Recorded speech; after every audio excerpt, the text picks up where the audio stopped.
오늘은 흔히 이 비의 날 혹은 침묵의 날이라고 불려지는 날입니다.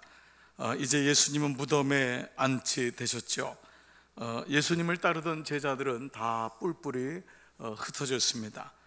그렇게 열광하던 군중들도, 주님의 기적에 박수를 치던 사람들, 고난이 오니까 다 사라졌습니다.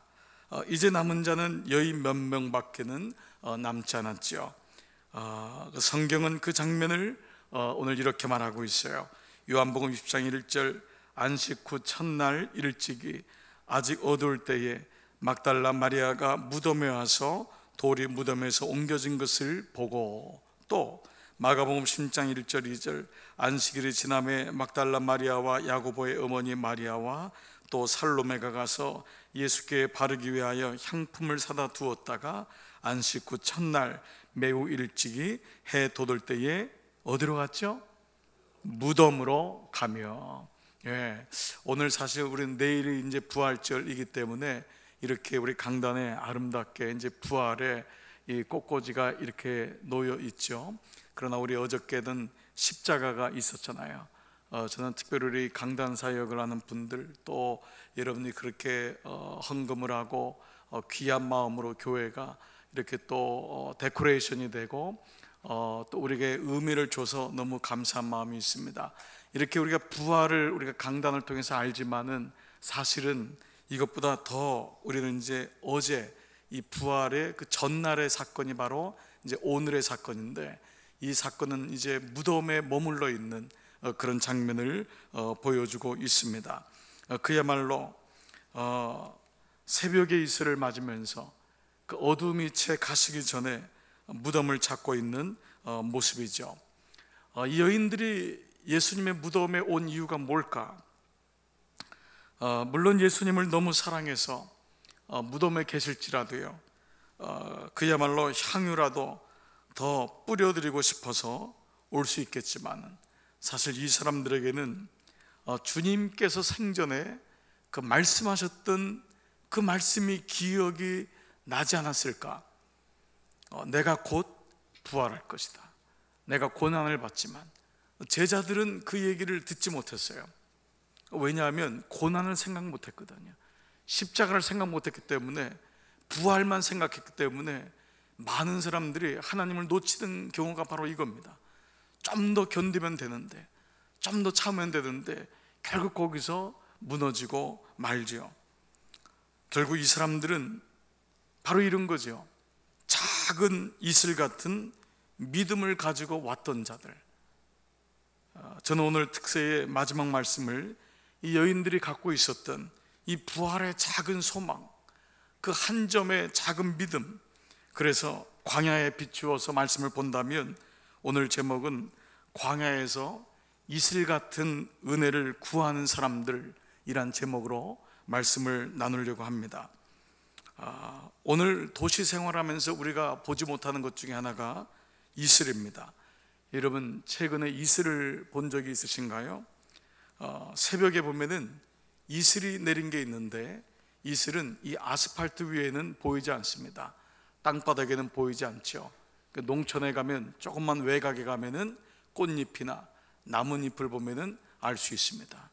이슬이 얼마나 아름다운지 이와 같아요. 정말 깜짝깜짝 놀랄 때가 많습니다. 저도 이 사진 찍는 걸 한때 좋아해가지고 이슬을 찍었던 경험이 있습니다. 정말 신비합니다. 여러분의 표정은 전혀 신비하지 않지만 저는 정말 신비했어요.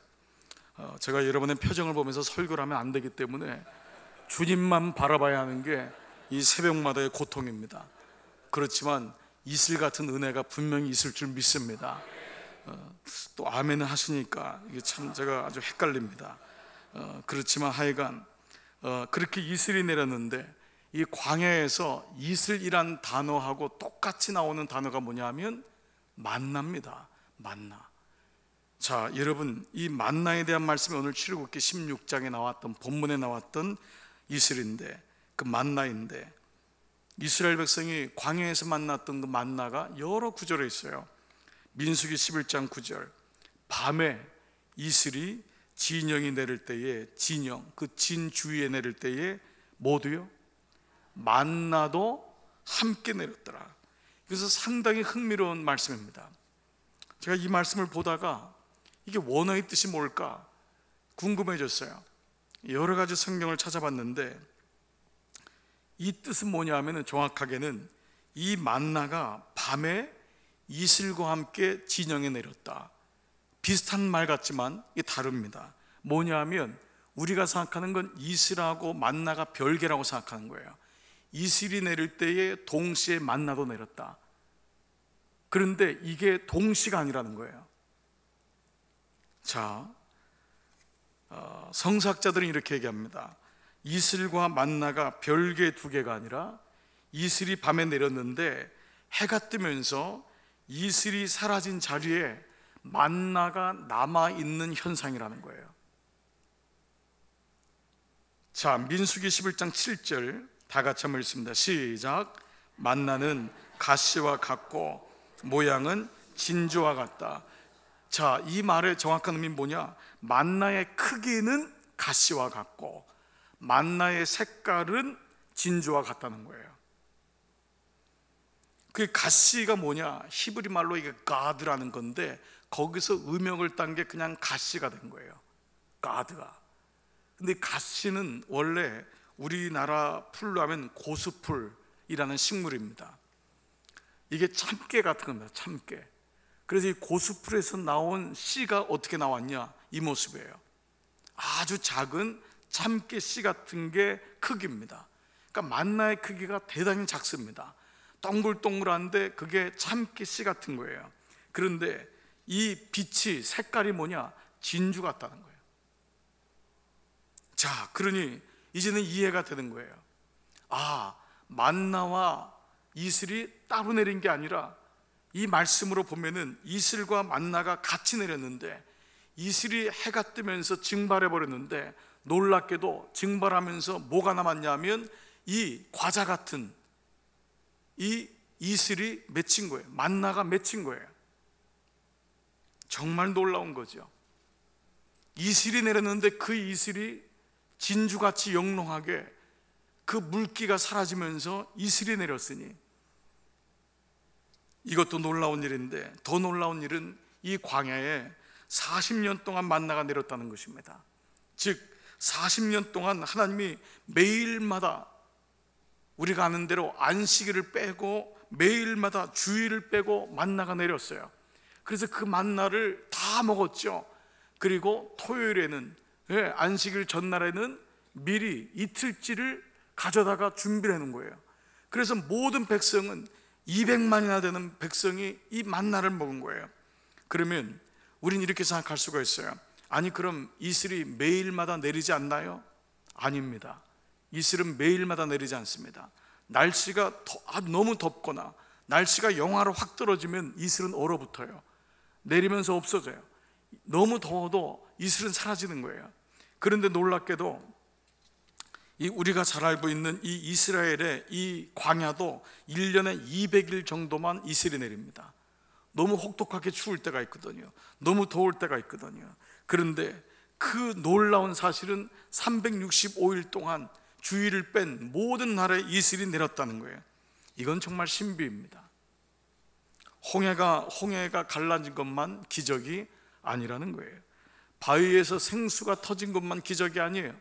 메추라기를 통해서 동풍을 불어서 그 단백질을 보충시킨 것, 그것만 기적이 아니에요. 매일마다 200만 명의 이스라엘 백성이 만나를 통해서 그 양식을 공급받았다니 놀라운 거죠. 제가 일전에 오래전이지만 한 분에게 정중하게 교회에 나올 것을, 예수님 믿을 것을 주일 한번 지켜라. 너무 그분이 바쁘게 사는 거예요. 너무 안타까워서 예수를 옛날에 믿었대요. 교회를 다녔대요. 이분이 일에 재미가 붙여가지고 주일날에도 어쩔 수 없이 주일을 나가는 거하고 자기가 일을 하니까 돈을 더 벌 수 있는 거는 달라요. 그래서 너무 그러니까 제가 주일에 한번 교회를 나오라고, 힘들어도 먼저 예배를 드리고 직장에 가면 안 되냐고 했더니 저한테 이렇게 얘기하는 거예요. 저 자식은 누가 먹여 살리냐는 거예요. 그렇군요. 근데 지금도 그분은 처자식을 먹여 살리기 위해서 70이 넘었는데도 너무 일만 합니다. 일을 하는 게 나이가 넘어서 일을 하는 건 축복이에요. 다른 건 아니에요. 물론 그 틀린 게 아니에요. 그러나 그가 주의를 알지도 못한 채, 하나님을 알지도 못한 채 먹고 살기 위해서만 한다면 이 만나의 축복을 경험하지 못하는 거예요. 나는 여러분들이 이 만나의 축복을 경험하기를 축복합니다. 정말 하나님이 먼저고 그 다음에 일이 돼야지, 일이 먼저가 되고 그 다음에 하나님이라면, 일을 위해서 하나님이 존재한다면 이건 우선순위가 바뀐 거예요. 그러나 적지 않은 그리스도인들이 이렇게 살아요. 평생 그래서 하나님 모른 채 일만 하다가 삽니다. 광야에는 비가 내리지 않는 대신에 이슬이 내렸습니다. 매일 밤 수억 개의 이슬이 맺혀지면서 놀랍게도 이 수많은 사람을 먹여 살렸습니다. 그래서 광야는 겉으로는 죽어 있는 것 같지만 죽어 있는 게 아닙니다. 모든 생물들은 이슬을 마시면서 하루를 살아가지요. 그리고 그 이슬이 만나로 바뀌면서 이스라엘 백성들도 살 수 있었던 거예요. 그러니까 광야의 모든 생물들, 모든 피조물들이 하나님의 이슬을 먹고 살았다는 것입니다. 출애굽 당시 이스라엘은요 혼자 나오지 않았습니다. 출애굽 22장 38절 수많은 잡족과, 근데 그 뒤에 뭐죠? 양과 소와 심이 많은 가축이 애굽에서 나온 거예요. 그러면 이 심이 많은 가축들이 어떻게 살았냔 말이에요. 광야에 물이 있습니까? 광야에 들이 있습니까? 풀이 있습니까? 이슬입니다. 이슬을 먹고 사는 거예요. 놀랍게도 이스라엘 백성들은 광야를 지나면서 본격적으로 양을 칩니다. 광야에서 만난 이 만나와 메추라기만 먹고 살았던 것이 아니라 그들은 농사를 짓지 못했기 때문에 양을 키우면서 살았어요. 그런데 이 물도 없는, 풀도 없는 이 광야에서 어떻게 양을 치고 살았을까? 바로 이슬 때문입니다. 광야의 양들은 이슬을 먹고 삽니다. 아침에 몇 방울의 그 이슬을 핥아먹고 하루를 버팁니다. 놀랍게도 양들은 낙타와 동일하게 몇 방울의 물만 먹어도 하루를 버티게끔 하나님이 만드셨어요. 그래서 양들은 사실은 이슬을 먹어요. 그래서 하나님이 주신 그 이슬로 수백만 마리의 그 양들이 40년 동안 이스라엘 백성들에게 놀랍게도 아침마다 신선한 우유를 제공하고, 양고기를 통해 단복질을 제공하고, 털은 추위를 막아주고, 장막을 만들어주고, 가죽으로는 물부대와 신발을 만들어주고, 뼈로는 연장을 쓰도록 만들어줬으니 참 기가 막힌 하나님의 은혜입니다. 이렇게 고마운 양들이에요.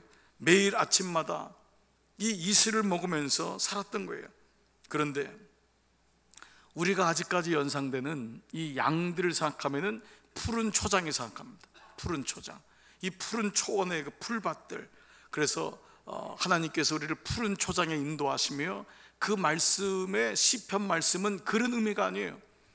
여러분, 다윗이 고백했던 여호와께서 나의 목자시니 푸른 초장으로 인도하신다, 그게 오늘날 우리가 대관령이나 뭐 제주도 이런데 미국의 기가 막힌 뭐 풀밭 이런 게 아닙니다.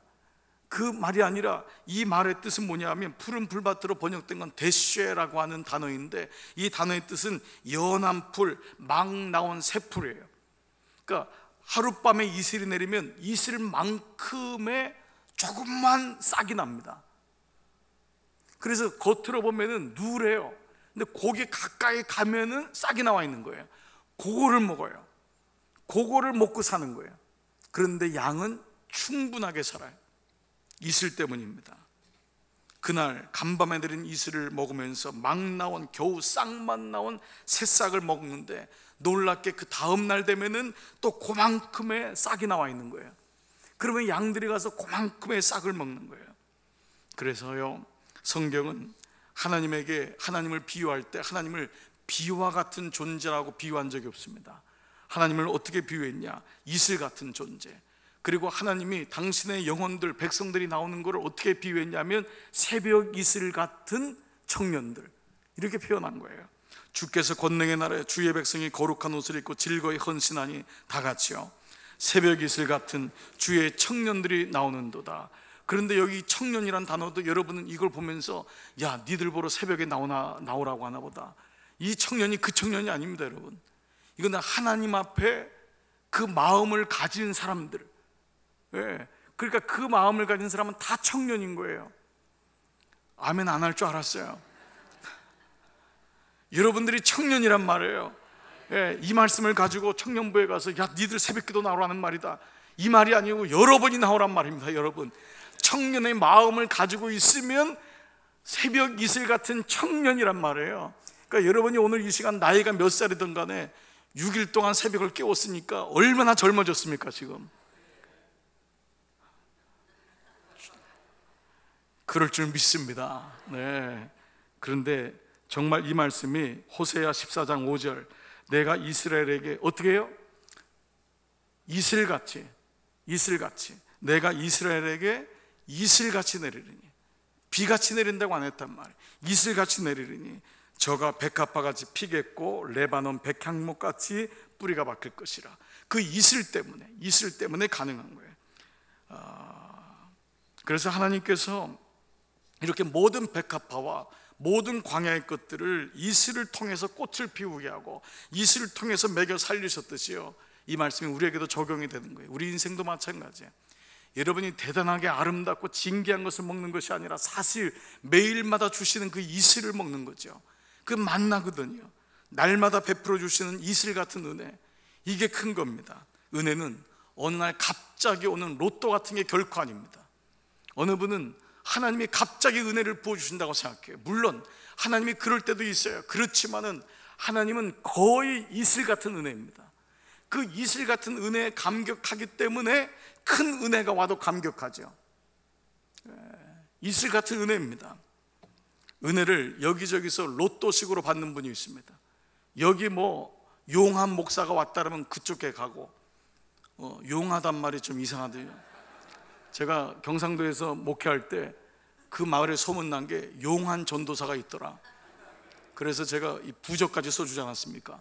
십자가, 하도 부적을 써달라고 해서 예수, 그게 제가 26살 때였기 때문에 주님이 다 용서하셨습니다. 여러분, 하도 부적을 써달라고 하니까 왜 교회는 부적을 안 주냐 그래서 고민을 했다가 이 교회도 부적을 주긴 줘야 되겠다 해서 예수 써서 냉장고에다가 천장에다 붙이고 매일마다 한번 읽어보라 그랬어요.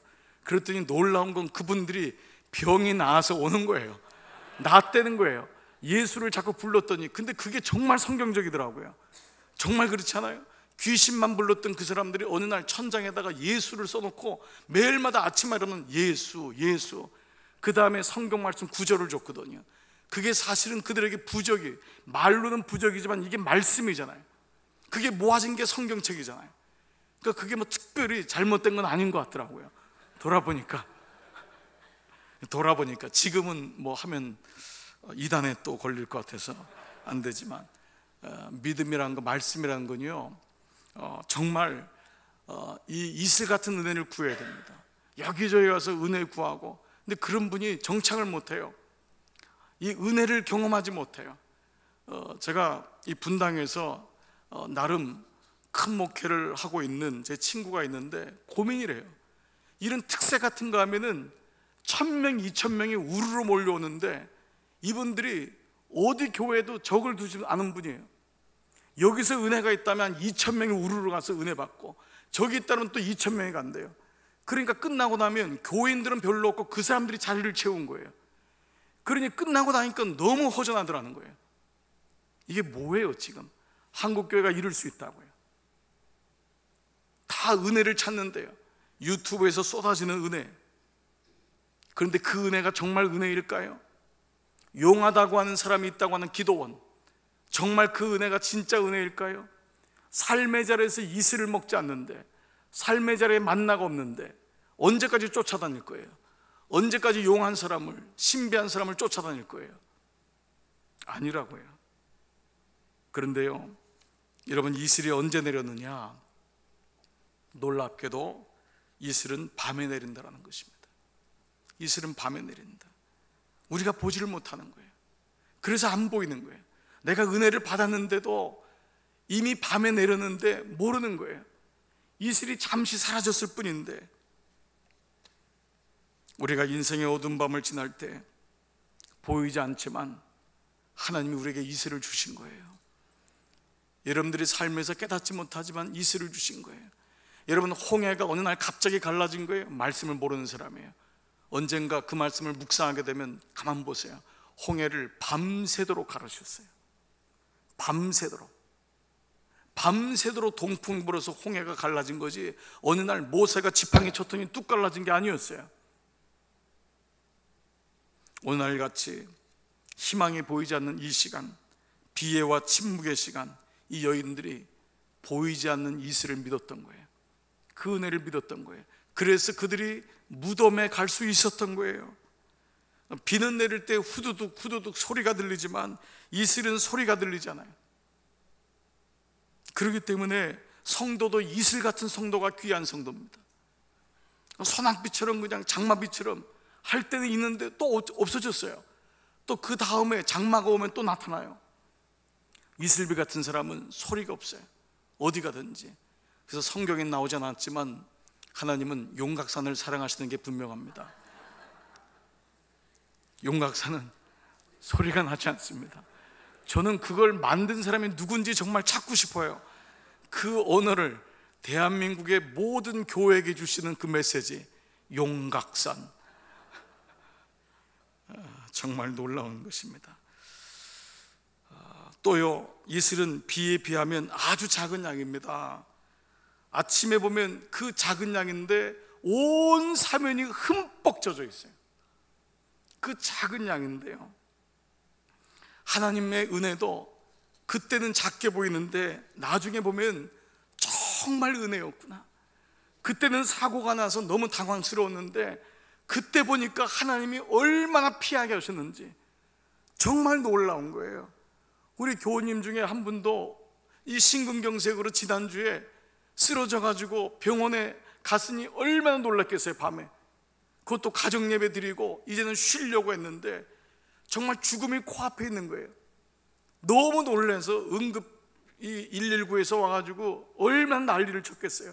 얼마나 두렵고 떨렸겠어요. 그런데 그 순간에 너무도 기가 막히게 하나님이 막 예비하신 거예요. 의사도 그 새벽에, 의사분이 없었으면 어떻게 했겠어요? 못 나온다고 하면 어떻게 했겠어요? 조금만 늦으면 어떻게 했겠어요? 골든타임을 놓치면 심근경색은 그냥 주님 앞에 가잖아요.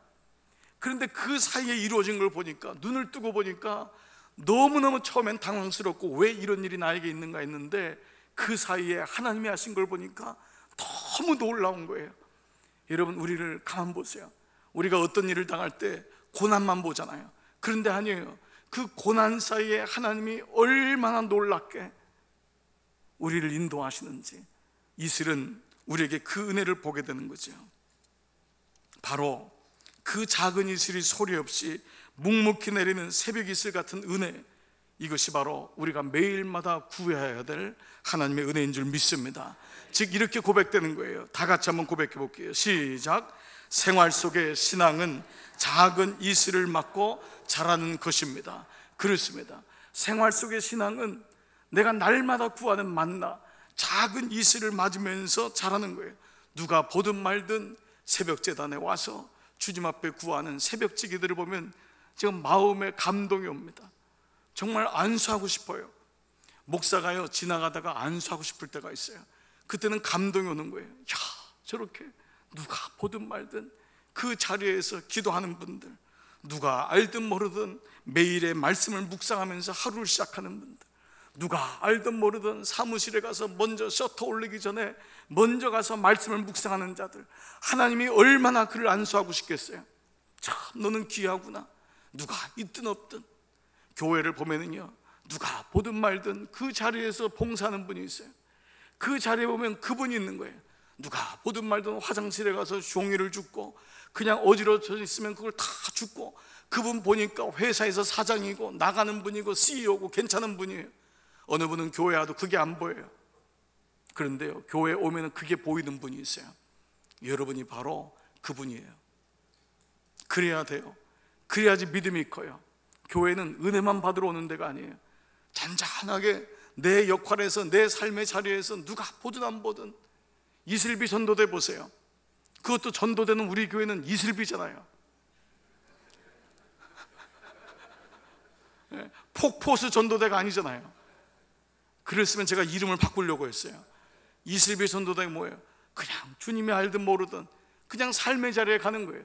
주님께 맡기는 거예요. 모든 게 마찬가지입니다. 중보기도자, 바로 그런 사람들이에요. 소리 없이 기도하는 사람들, 교사분들, 그런 분들 아니에요? 우리 교회 제가 보니까 교사들이 너무 귀해요. 보니까 10년 20년 한 자리에서 그 어린 생명 붙잡고, 정말 교사들 박수치고 싶어요. 정말 주님이 여러분의 마음을 아실 거예요. 저도 오랫동안 교사를 했어요. 오랫동안 중학교, 고등학교 아이들, 대학교 아이들. 그런데 정말 그거는 하나님의 마음이 아니면 못해요. 애들이 크는 게 안 보이거든요. 성장하는 게 안 보여요. 그런데 어느 날 돌아보니까 그 아이들이 컸더라는 거예요. 그 아이들이 믿음을 가졌더라는 거예요. 분명히 이슬 같은 은혜가 우리 교회 안에 있을 줄 믿습니다. 누가 보든 말든 말이에요. 오늘의 여인들이 바로 그런 여인들입니다. 그래서 오늘 부활의 이 전날 모든 게 사망이고 모든 게 침묵이고 모든 게 끝났는데 이 여인들의 사건을 통해 부활의 희망을 보는 거예요. 이야, 하나님은 놀라운 거예요. 그 베드로의 믿음, 그 날고 뛰는 뭐 사람들의 믿음이 아니라 아무 어찌 보면 소외받고 연약한 여인들, 그저 향유를 가지고 주님 무덤에 갈 수밖에 없는 그 작은 여인들인데 그 여인들을 통해서 부활을 하나님이 보여주시는 거예요. 그런데 누가 알았겠습니까? 이 여인들이 초대교회의 믿음의 여장부가 된 것을. 누가 알았겠습니까? 이 여인들의 자손들이 초대교회를 이어가는 믿음의 장부들이 된 것을. 그래서 결코 작은 사람은 없습니다. 하나님 앞에 다 하나님은 그렇게 쓰시는 것입니다. 예수님은요, 새벽 미명에 홀로 한적한 곳에 나가 기도하셨습니다. 새벽 이슬이 아직 풀잎에 맺혀 있을 때, 아니 새벽 이슬을 맞으면서 기도하셨습니다. 우리가 새벽에 기도하고 우리가 묵묵히 그 자리에서 기도할 때 우리의 영혼을 하나님은 이슬같이 적시는 것입니다. 우리의 생각에 새벽 기도는 나이 드신 분이나 집이 가까우신 분, 어떤 분은 새벽에 나오는 분을 향해서 잠이 없나 봐 이렇게 얘기합니다. 잠이 없어서 새벽에 나오나 봐. 정말 그럴까요? 정말 그런 분이 새벽을 깨울까요? 저는 초등학교 6학년 때 처음 새벽 기도를 시작했습니다. 제가 특별해서가 아니라 저는 그때 속았어요.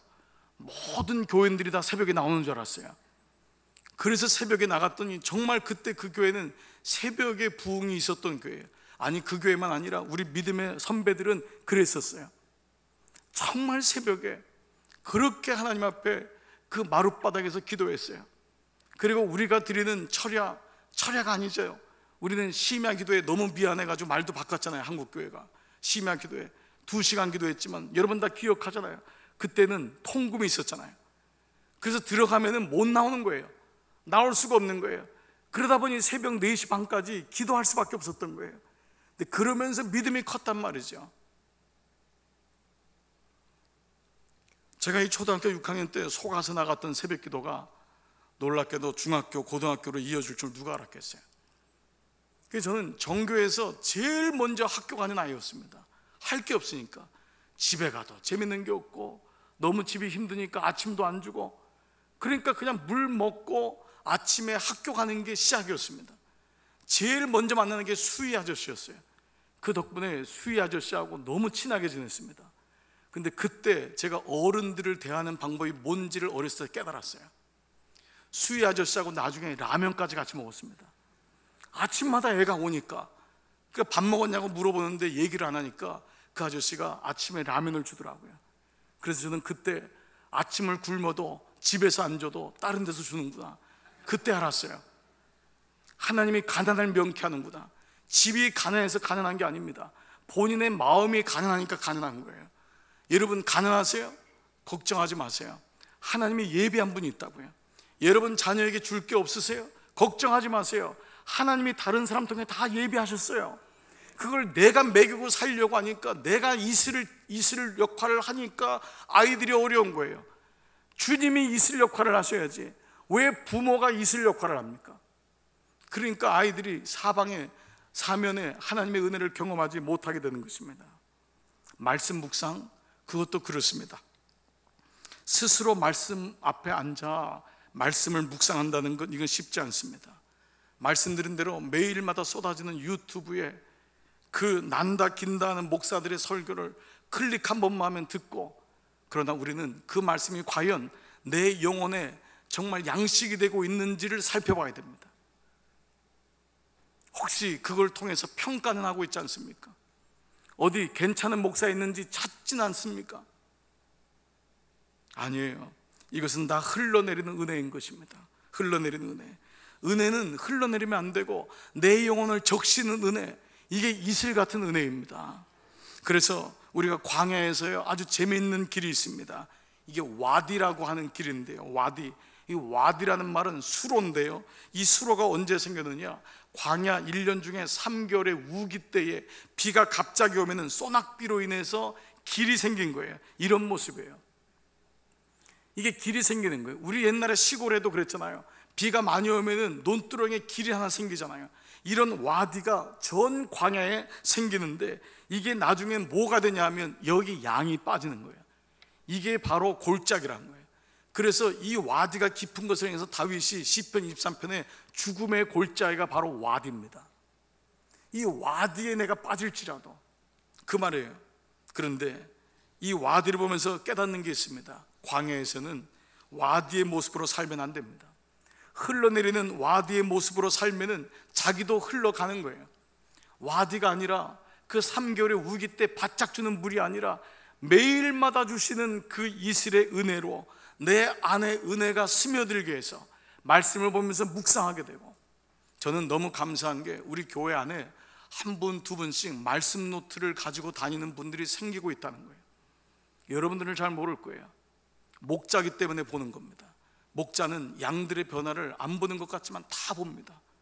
어느 날 말씀을 기록하고 있는 분들이 한 번, 두 분 나오는 것을 보게 돼요. 왜 그러지요?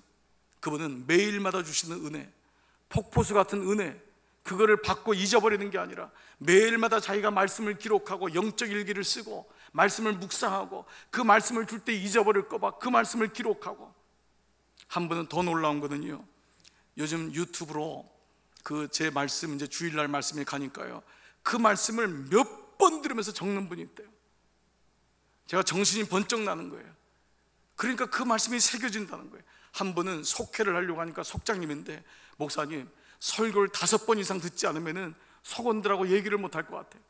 계속 듣는데요, 놀라운 건 그렇게 들으면서 그 말씀이 새겨지니 그게 능력이 되는 거예요.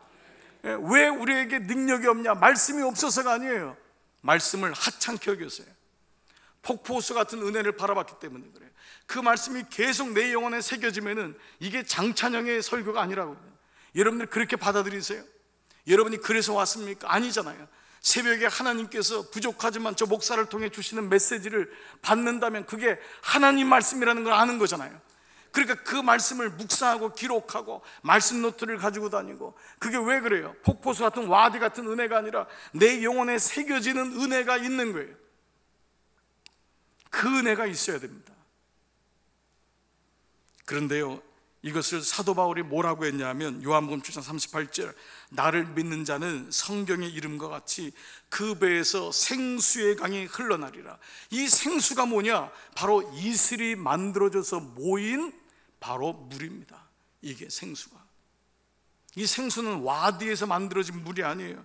그 이슬이 땅의 안에 스며들어서 시간이 참에 생수의 강으로 바뀌는 거예요. 그래, 이 생수는 와디가 아닌 이슬에서부터 만들어진 것. 그래서 생수의 강은 날마다 내리는 작은 이슬이 모아져서 하나님의 은혜가 된다는 것입니다. 사랑하는 여러분, 그래서 이 은혜가 흘러나가도록 막는 거예요. 나가지 않도록. 그것이 내 안에 들어와서 복이 왔다가 흘러나가는 분이 있어요. 하나님이 복을 주시는데 복이 머물질 않아요. 그 복이 머물러야 되거든요. 흘러내리는 것이 아니라 그 안에, 내 안에 스며드는 거예요. 내 깊은 내 영혼 곳곳에 스며드는 거예요. 이것이야말로 하나님의 은혜인 것입니다. 스며드는 은혜가 여러분 안에 있기를 축복합니다.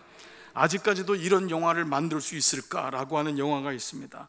금세기 최고의 기독교 영화, 여러분이 잘 알고 있는 벤허라고 하는 영화입니다. 이 영화 옛날에 보셨겠지만 이 벤허의 영향력이 얼마나 컸는지, 이 영화 한 편으로 돌아온 잃어버린 자가 상당합니다. 이 영화 때문에, 이 영화를 보면서 예수님께 돌아왔던 거예요. 로마의 시민권을 가진 이 베너라고 하는 유대인 청년 말입니다. 우연하게 이 사람의 우여곡절 속에서 예수를 만나면서 그 영화 속에서 예수님에게 물 한 그릇을 그냥 주는, 지나가다 너무 마음이 그냥 안타까우니까 그랬는데, 어느 날 그런 스토리 속에서 마지막 장면에 예수님이 십자가에 달려 돌아가시는 장면이 나와요. 그 밤에 그 시간에 천둥이 치고 비가 왔죠. 그러면서 온 세상에 암흑에 있을 때 오랜 노예 생활로 그 베너 때문에 그 누이 동생이 그 화분을 떨어뜨려서 그 로마 병정이 어려움을 당하면서 거기는 사령관이 죽음의 위협을 당했다 해서 온 집안이 초토화가 되죠.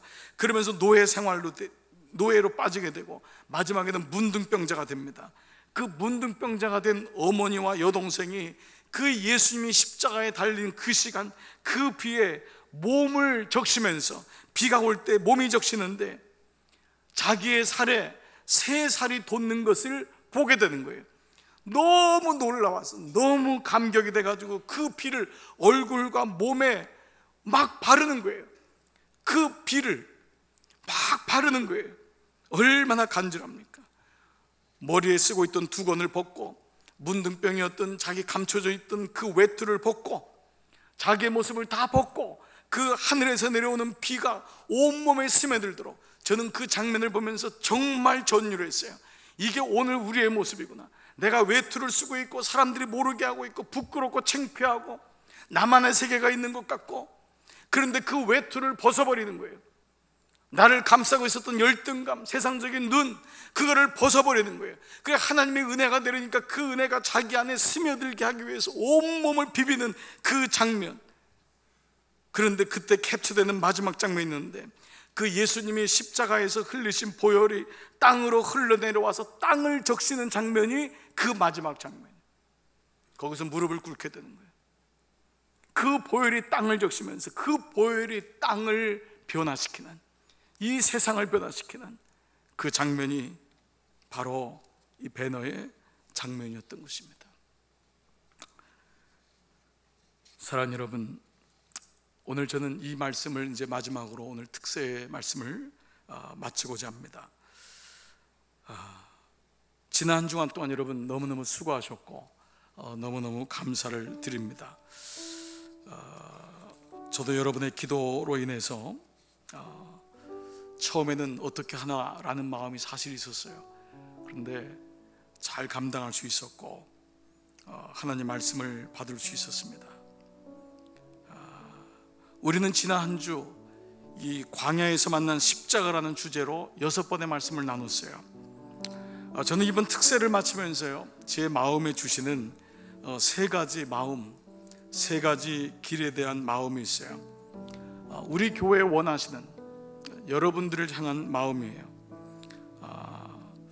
그래서 이 길이 열려진다는 것은 그동안 걸었던 길을 걷지 않겠다는 거예요. 새 길을 걷겠다. 저는 그동안 여러분들이 어떤 마음에 어떤 위치에 있었든 그 길을 더 이상 걷지 않기를 축복합니다. 계속 그 길을 걷는 이상은 여러분들의 삶엔 변화가 없습니다. 똑같습니다. 새로운 길을 걸어야 돼요. 광야에 난 십자가의 길, 그 길을 걸어야지만이 교회도 개인도 사는 것입니다. 첫 번째 마음이 있어요. 특세로 끝나지 않기를 원하는 마음입니다. 주님은 이 특세가 정말 새벽 이슬 같은 은혜로 계속 이어갔으면 좋겠다라는 마음이에요. 이번 특세를 5시에서 5시 20분으로 했던 이유도 사실 한 가지였어요. 이건 저희 청장년들, 청년들 혹은 그 새벽에 10분, 20분이라는 시간이 커서 혹 못 나올 수 있는 분들, 새벽은 새벽잠이 없이 옛날에 농경시대에 그 일찍 나가야 되니까 그렇게 했지만 이 새벽의 시간은 10분, 20분이 크더라고요. 평생을 했던 목회자에게도 새벽은 어려운 시간이에요. 그만큼. 그래서 시간이 20분만 늦춰져도 한 명이라도 특세에 더 나오지 않을까라고 하는 마음이 있었어요. 그리고 장로님들에게 5시 20분으로 이 특세의 시간이 늦춰지면은 해봤으면 좋겠습니다. 그런 기도를 같이 좀 하자고 말씀을 드렸었어요. 그래서 이 특세가 지나면서 이번 월요일부터 새벽 시간을 5시 20분으로 옮기려고 해요.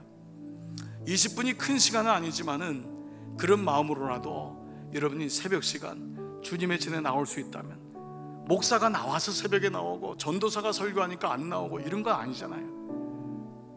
그 시간에 주님의 전에 나와서 기도할 수 있다면 얼마나 좋을까. 새벽의 시간은 다소 힘들지만 길이 닦여지기만 하면 가장 큰 은혜를 받을 수 있는 가장 좋은 시간이에요. 오늘도 우리 중고등부 학생들이 몇 명 눈에 띄어서 정말 감사해요. 나는 요즘 우리 아이들을 위해서 기도가 돼요. 너무 불쌍해요. 이 새벽기도 한번 나오기가 이렇게 어려운 시대를 살고 있으니 너무 안 됐어요. 쟤네들이 좋은 대학 간들, 좋은 직장 간들 새벽의 은혜를 모르고 하나님의 은혜를 모르면 어떡하나, 이런 마음이 있어요. 새벽 6일 동안 새벽을 깨운 청년들이 있어서 너무 감사해요. 너무 고마워요. 그리고 젊으신 분들, 애기들이 어린데 이 새벽에 애기들을 맡기고 온 분들이 있더라고요. 시어머니한테, 그 다른 데 사는 어머니한테 그 애기를 맡기고 그렇게 해서 새벽을 온 분도 있어요. 이 길이 닦여지는 것, 이게 비밀입니다. 왜 하나님 나에게 은혜를 안 주냐고요? 여러분들이 은혜의 길을 만들지 않았기 때문에 그렇습니다. 묵묵히 새벽을 깨우는 사람. 그래서 우리 교회에 이 새벽 기도와 금요 성령 집회, 그리고 모든 은혜에 집중하는 것이 한 가지예요. 그게 바로 기도의 길이 열려지기를 축복합니다. 이게 열려져야 돼요. 이게 그동안 여러분 기도의 자리에 계셨던 여러분 너무 감사해요.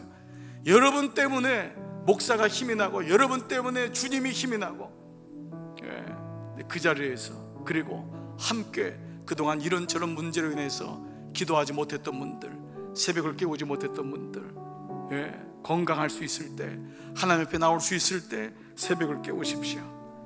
나는 이 새벽 기도가 이어지기를 축복합니다. 두 번째 마음이 있어요. 내일은 우리가 그동안 기도해왔던 홈커밍 데이입니다. 광야의 제사법을 통해서 십자가 구속의 사건, 참 복음을 만난 사람은 내가 그렇게 구원받았다는 사실을 알기 때문에 더 이상은 혼자서 예수 믿는 것에 만족하지 않습니다. 결코 그렇게 될 수가 없습니다. 복음을 알았는데, 내가 그렇게 비참하게 죽어야 될 인생인데 하나님이 나를 살렸는데 어떻게 잃어버린 영혼에 대한 마음이 없습니까? 어떻게 절망하는 영혼에 대한 마음이 없습니까? 그러니까 그분은 삶을 살지만, 그분은 시장을 가고 일을 하지만은 이 일을 하면서 동시에 영혼이 보이는 거예요. 그러니까 그분을 통해서 하나님이 사람을 낚는 업으로 쓰시는 거예요. 일만 하는 게 아닙니다, 여러분. 장사만 하는 게 아닙니다. 집안에 살림만 하는 게 아닙니다. 살림도 하는데, 일을 하는데 영혼이 보이는 거예요. 그 영혼이 보이니까 그 영혼을 향해서 나감에 하나님이 그렇게 순종한 자를 어떻게 축복하지 않겠습니까? 잃어버린 자, 그 잃어버린 자를 향한 마음. 그래서 내 영혼이 잘된 같이 내가 범사에 잘되고 강건하게 되는 그 길이 열려질 것입니다. 그래서 기도하시는 우리 교회의 두 번째 축복은 영혼 구원의 길이 열리기를 축복합니다. 영혼 구원이 없으면 교회는 있을 이유가 없어요. 이건 심각하게 생각해야 돼요. 여러분, 교회에 구원받는 영혼이 없는데 우리끼리 모여서 밥 먹자고 모인 겁니까? 여러분, 좋은 목사, 좋은 강사 불러다가 설교 듣자고 모인 겁니까? 여러분, 남은 시간 속에 여러분 안위받고자, 위로받고자 모인 겁니까? 천만에요. 하나님 그런 분이 아니세요. 영혼이 구해질 때 교회는 새로워지는 거예요. 그렇지 않으면 그 목사의 설교도 시간만 지나면 여러분 별로예요. 영혼이 구해질 때, 내 안에, 내 마음에 돌볼 영혼이 있고 내 안에 기도할 영혼이 있을 때 교회는 살아요. 영혼 구원이 없으면 교육 아무 의미가 없어요. 영혼 구원이 없으면 사회봉사 아무 의미가 없어요. 영혼 구원이 없으면 선교 아무 의미가 없어요. 영혼 구원이 있을 때만이 교회의 존재 목적이 있는 것입니다. 아멘. 그래서 여러분, 교회는 영혼 구원의 길이 축복이에요. 거기에 눈이 열릴 때 몇 명이 오냐, 이게 중요한 게 아니에요. 영혼 구원을 한다는 게 중요한 거예요. 내일 부활절날 몇 명이 오냐, 전 사실 별 관심이 없어요.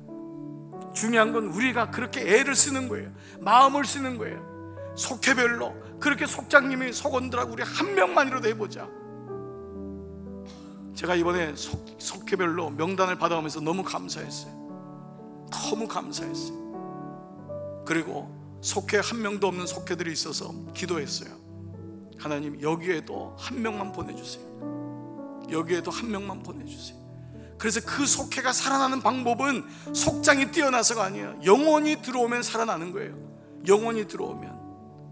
우리 교회에 영혼의 길이 열려지기를 축복하고요, 여러분이 나갈 때마다 살면서 영혼 구원이 있는 거예요. 그 영혼에 대한 마음, 어디 가서 식사하세요, 종업원들을 향한 마음, 영혼에 대한 마음이 있으니까 가서 얘기하고 싶고, 교회를 소개하고 싶고, 그렇게 그 사람에게 복음을 전해주고 싶고, 하나님이 여러분에게 하늘의 별과 같이 빛나는 은혜를 주실 줄 믿습니다. 세 번째로, 내일은 부활절입니다. 여러분 아시다시피 새벽기도는 없습니다. 그러나 부디 정말 기쁨과 감격으로 이 주일 예배, 부활주일에 오셔서 마음껏 하나님께 예배 드리시기를 축복합니다. 예배를 드린다는 의미는 몸만, 마음만 드리는 것이 아니라 나의 전부를 드리는 것입니다. 은혜의 감격은 입에서 멈추지 않는 거예요. 그냥 머리에서 멈추지 않는 것입니다. 이걸 가리켜서 드림과 베품의 회복이라고 해요. 저는 우리 교회가 세 번째로 마지막 축복합니다. 드림과 베품의 길이 열려지기를 축복합니다. 이거는 정말 인생에서 놀라운 거예요. 여러분, 은혜가 내 경제에서, 내 삶의 살림에서 이루어지지 않는다면, 이루어져야지만 우리가 마음껏 드리고 마음껏 베풀고 선순환이 일어나잖아요. 그래요. 제가 살아오면서 목회하면서 늘 마음에 갖는 마음이 있고, 늘 보고 확인하고 정말 증명하고 제 아이에게도 가르쳐주고 있는 하나님의 경영 법칙이 있습니다. 저도 이걸로 살았습니다. 잠언서 11장 24절, 흩어 구제하여도 더욱 부하게 되는 사람이 있는가 하면 과도히 아껴도 가난을 벗어나지 못한 사람이 있다. 여러분이 PPT 잘 보세요. 여러분이 어디에 속하는지를 보셔야 됩니다. 여러분은 전자예요, 후자예요? 흩어 구제하여도 더욱 부하게 되는 사람이 있어요. 그런데 그렇게 아끼고 과도히 아끼는데도 늘 부족해요. 늘 헤매요. 가난에서 벗어나질 못해요. 어떻게 이것이 가능할까요? 여기 숨겨진 하나님의 법칙이 있습니다. 흩어 구제하는 자는 하나님이 당신의 이름을 걸고 큰 일을 막아주세요. 여러분, 저는 이걸 너무 많이 경험했어요. 아무리 과도하게 아껴도 큰 일을 여러분이 막는 거예요. 여러분이 막으니 계속해서 그렇게 반복되는 거예요. 아무리 아껴도 뭐예요? 큰 일이 벌어지는데. 아무리 아낀들 뭐예요? 애가 사고 치는데. 아무리 아낀들 뭐예요? 여러분 병원 다니는데. 하나님이 큰 일을 막아주셔야지만이 흩어 구제해도 부족함이 없는 거예요. 이 사실을 기억해야 돼. 이걸 믿지 않으면은, 깨닫지 못하면은 늘 아끼고 절약하고 늘 거기 머물러 얕은 물가에 있는 것입니다. 이것은 오늘날 유대인들을 보면은 금방 알 수 있습니다. 세계 대부분의 거부는 다 유대인들이에요. 이 사람들의 물질 순서는 딱 정해져 있어요. 첫 번째 회당, 교회예요. 두 번째 학교, 세 번째 병원, 네 번째 자녀입니다. 이게 정확하게 되어 있는 거예요. 그렇기 때문에 본인에게는 정작 상상을 초월할 정도로 검소합니다. 흩어 구제하는데도 어떻게 전 세계 부를 다 가지고 있냔 말이에요. 하나님의 그 보이지 않는 법칙을 가지고 있기 때문에 그래요. 또 하나의 키는 감동입니다. 저는 이 사실을 너무도 분명히 알고 있어요. 누군가를 도울 때, 여러분, 감동이 있을 때 놓쳐버리면 광야에서의 그 감동은 또다시 오지 않습니다. 그 사람은 지나가 버립니다. 여러분은 누군가를 도와주고 싶을 때, 하나님 앞에 뭔가를 드리고 싶을 때 감동이 있어요.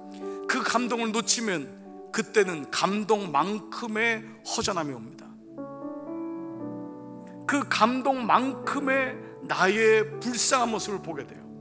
그런데 그 감동에 마음이 감동되어서 지금 나의 형편은 부족한 것 같고 나는 여전히 가난한 것 같지만 그 하나님께 드림의 원칙을 가질 때 이것이 선순환의 의미를 가지고 있습니다. 여러분, 목사의 이 말을 헌금 많이 하라고 하는 쪼잘한 말로 받아들이지 마세요. 목사가 헌금 설교 안 하는 사람이 최고인 줄 아십니까? 저는 그거는 맞지 않다고 생각해요. 양들이 풍요로운 삶을 살기 위해서 물질의 법칙을 가르쳐주지 않는 목사가, 그 목사가 좋은 목사입니까? 하나님 말씀의 원칙이 있는데 자녀들이 굶고 가난한데 부모가 말씀의 비밀을, 물질의 비밀을 알고 있으면서 가르쳐주지 않으면 그게 좋은 부모입니까? 아닙니다. 저는 우리 교회가 하나님의 삶에서만이 아니라 물질에서도 이런 주님의 보내주시는, 주님께서 함께 하시는, 주님께서 공급하시는 은혜가 있기를 축복합니다. 우리 교회 청장년들 정말 건실한 기업인들이 나오기를 바라요. 정말 그런 분들이 나올 거예요. 왜요? 하나님 말씀이 들어오면 그 말씀대로 하면은 그 말씀이 내 안에 꽂히는 거예요. 우리는 어느 날 다 속고 있어요. 우리나라 말에 죄송하지만 쫌팽이란 말이 있습니다. 쫌팽이란 말을 단어로 보니까 마음의 몸피가 작고 좀스러운 사람을 낮잡아 이르는 말. 유사 동사가 뭐냐 했더니 마음이 좁다, 마음이 째째하고 쪼잔하다. 그 다음 나온 단어가 뭐냐? 작은 것에 매여 큰 것을 보지 못하는 사람. 작은 것에 매여 큰 것을 보지 못하니 하나님이 축복을 부어줘도 이 쟁반에다 담고 있으니 어떻게 하나님의 은혜가 있을 수 있습니까? 깊은 곳에 가야지 여기에 물이 담기고 물을 먹을 수 있고 물을 나눠줄 수 있는 원리인 것입니다. 사랑하는 여러분, 하나님의 은혜는 결코 교회에서 끝나지 않습니다. 하나님의 은혜가 여러분들의 삶에, 자녀들에게, 삶의 경영의 모든 원칙에서 적용이 돼야지 그게 진짜 말씀인 것입니다. 오늘 저는 이 말씀이 여러분 삶에 있기를 축복합니다. 이번 주일 내일이 부활절입니다. 부활의 절기는 하나님께 믿음을 보이는 절기라고 했어요. 절기 때마다 하나님 앞에 그저 지나가는 절기가 아닙니다. 주님 부활하셨다고 특세했다 그러고, 죄송합니다 여러분, 이런 표현까지 해서 그냥 내가 알고 그냥 아침에 기억나가지고 예배 때 그냥 얼마 1,000원 집어넣고 부활절 헌금. 하나님이라면, 여러분이 주님이라면 그런 자녀에게 어떤 복을 내리신다고 생각하십니까? 정말 부활절이 내 마음에 왔다면 그 마음을 두고 감동이 있고 하나님 앞에 드림이 작을지라도 감동 있는 마음에, 제가 어제 여성교회 모임에 같이 기도를 하면서 그 얘기를 했어요. 어느 분이 무명으로 그 자녀를 위해, 그 어머니의 기도예요. 계속해서 똑같은 기도가, 거의 유사한 기도인데 자녀를 위한 기도예요. 그런데 그 기도가 너무도 또박또박 소중하고, 그래서 목사인 제가 그 감사를 보면서 기도를 안 할 수가 없는 거예요. 주님, 우리 아들이 우리 교회에 기둥되게 해주세요. 그분은 어렸을 적에 봤던 그 마음이 시골교회에서 그 장로님을 봤던 거예요. 그런 분들이 되게 해주세요. 우리 아이는 신학교를 가서 목사가 될 아이는 아니지만 그런 마음의 소원을 가지고, 지금 애가 신통치를 않아요. 교회도 안 나와요. 그런데도 그 믿음을 가지고 꼬박꼬박 하나님 앞에 드려지는 그 마음에 감동이 있는 거예요. 감동이. 하나님이 과부의 2 랩돈을 사용하시는데 여러분의 돈이 얼마나 크다고, 얼만큼 드린다고 만족이 되겠어요? 그러나 최소한 내 삶에서 작은 것에도 하나님의 이슬을 감사하며 드려지는 그 마음의 길이 닦여질 때에 믿음은 하나씩, 그리고 드릴 때 비로소 그 드릴 때 믿음이 성장해요. 입으로만 절대 성장하지 않습니다. 저는 늘 목회하는 곳마다 갈 때 저에게 마음의 소원이 있어요.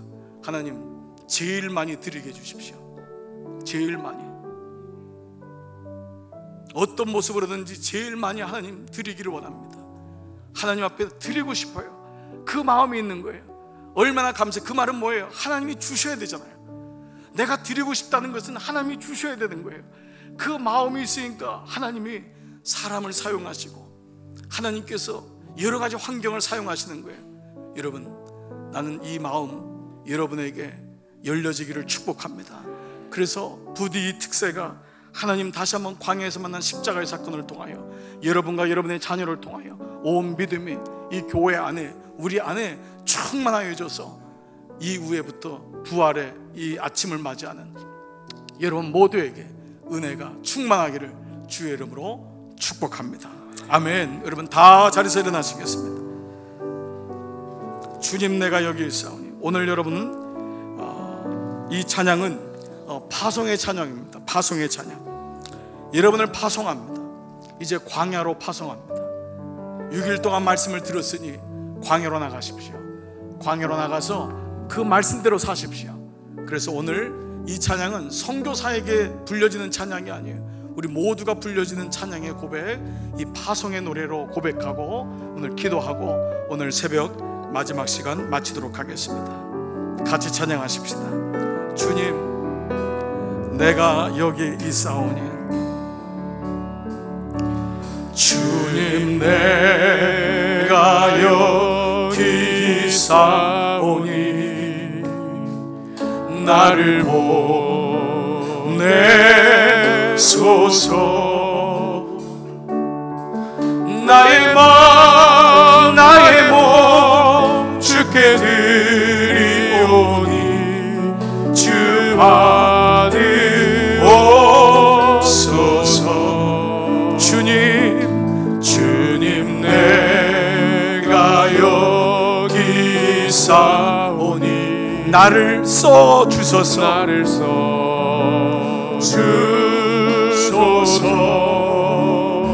가진 것 모두 다 주께 드리오니, 주님 그렇습니다. 나 받으옵소서. 한번 두 손 높이 들고 할렐루야 할렐루야. 우리 감사함으로 고백하십시다. 주님, 내가 여기 있어요. 주님, 나를 받으시옵소서. 할렐루야 할렐루야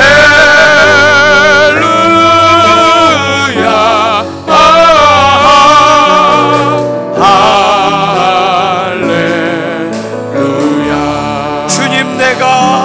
주님, 내가 여기 있사오니, 나를 받으소서.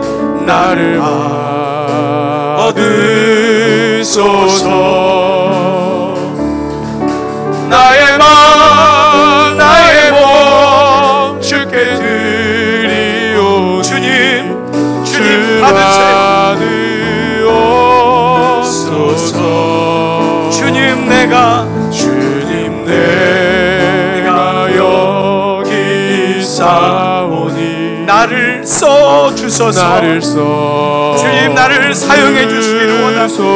주님, 사용해 주세요. 가진 것 모두 다 주께 드리오니, 주 받으옵소서. 할렐루야 할렐루야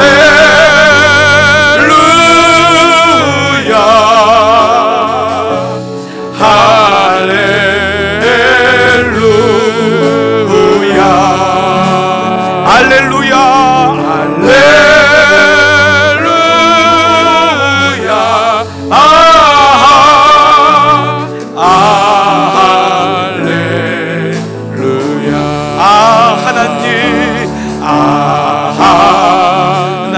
하나님의 은혜로 있을 데 없는 자, 왜 구속하여 주는 죄 나날 수 없도다. 아멘 아멘. 내가 믿고 또 의지하는 내 모든 형편 주님이 다 아세요. 늘 돌보아 주실 것을 나는 확실히 아네. 왜 내게 곳에 믿음과 또 복음 주셔서 아멘 아멘. 왜 내 마음이 항상 편한지 나날 수 없도다. 내가 믿고 또 의지하 내 모든 형편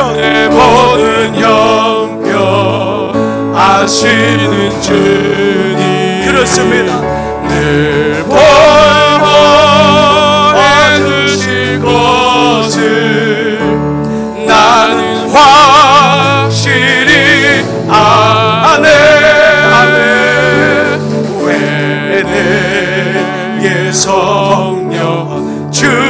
주셔서 내 마음을 감동해.